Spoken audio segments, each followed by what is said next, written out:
Welcome to the Republic of Sovereigns. Sovereignty is within you.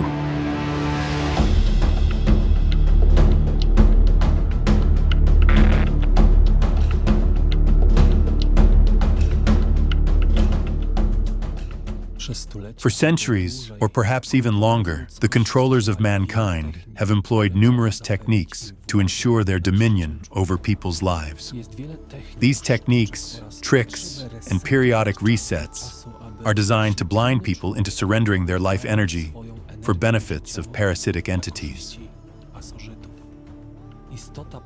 Mankind, as embodied divine essence, dispose of all the qualities, energies, and resources necessary to fulfill the experiences they have planned for themselves. Experiences that aid in personal self-improvement and contribute valuable insights to the source of creation, of which you are a part too. Only the Creator originates from and stays connected to the source. Energetic parasites use deception, schemes, and tricks to obtain permission to tap into the energy of the Creator. They often present themselves as masters, enlightened beings, saviors, friends, or rulers. The moment you succumb to suggestion or fear, you become a battery for lower entities and creations that eventually fade in your eyes. Though in reality, it is you who diminishes. Can the super rich ones create beauty from within themselves? The elite. They always need someone to provide them with what they desire. They can impress others with opulence and magnificent decorations or technologies they have acquired from someone else. They take over ideas and always destroy competition. Me, me, me, me. Look here. Look at me. A bankster, monarch, or oligarch shines with reflected light gained from their victims or through their energy.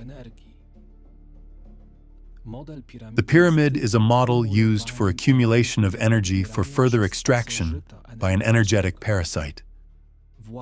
A ruler, president, or an idol are placed on a high tier of this pyramid, where they shine, dazzle, enchant, or frighten those beneath them.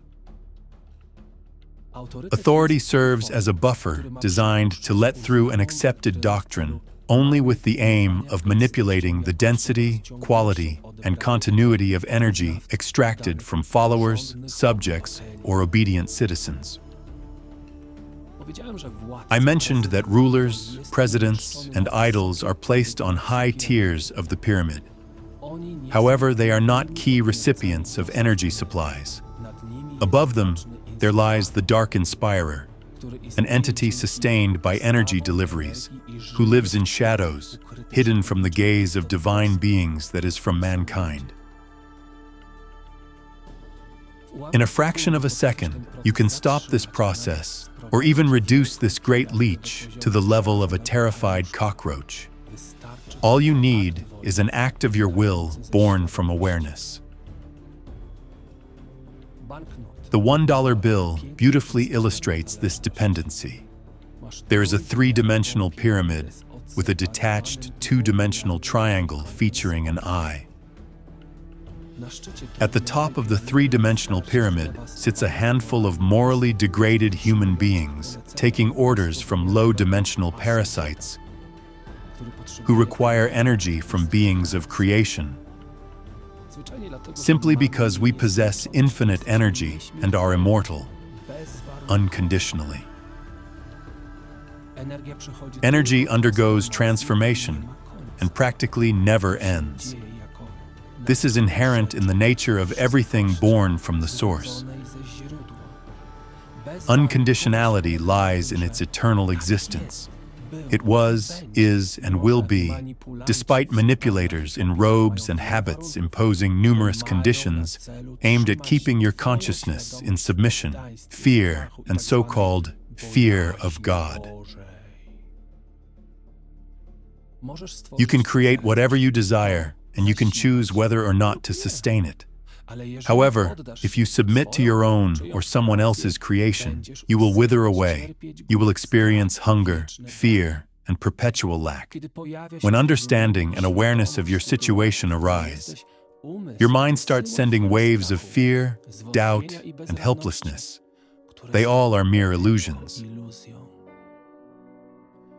What matters is now, and only now.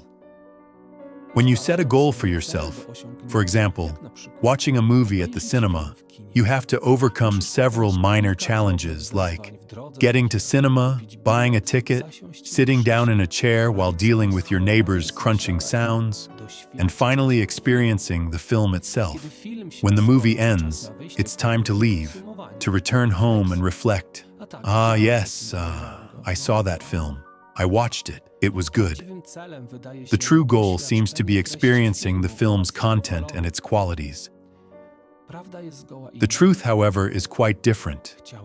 You wanted to escape into another world, to forget your own, even if only for a moment. What is wrong with your world that makes you escape it using cinema, entertainment, alcohol, or drugs? The world you experience is not your world. If it were otherwise, it would be incredibly difficult to detach you from it. Close your eyes and imagine your own world, a world where you are happy and experience everything according to your needs and fantasies. Take a moment to clear this vision and remove thousands of programs that have distorted it with desires, complexes, fears, or envy. Try again. This time, focus on your feelings. What do you feel without gadgets or programs crafted by specialists manipulating your perception? Do you really need a luxury car that sparks envy? Or do you need to feel wind in your hair, the warmth of radiant sunshine? Or maybe you would enjoy listening to beautiful natural sounds. Add sense to that and a touch of someone beautiful. Does it really have to be an idealized beauty? Or maybe someone who moves you deeply, who excites and inspires with every interaction more profoundly, just like you? Can you do it like that? Once my wife said that goodness comes only from people. It was hard for me to agree with her then. Now, however, it's hard not to agree. Everything comes from people, but within this also lies goodness. What would you choose now? You could choose your experience and emit signals identical to what you desire in your life. If you wish, you could become indifferent toward low experiences and sensitive toward goodness and love. You would quickly realize that you're living in reciprocated love, experiencing goodness.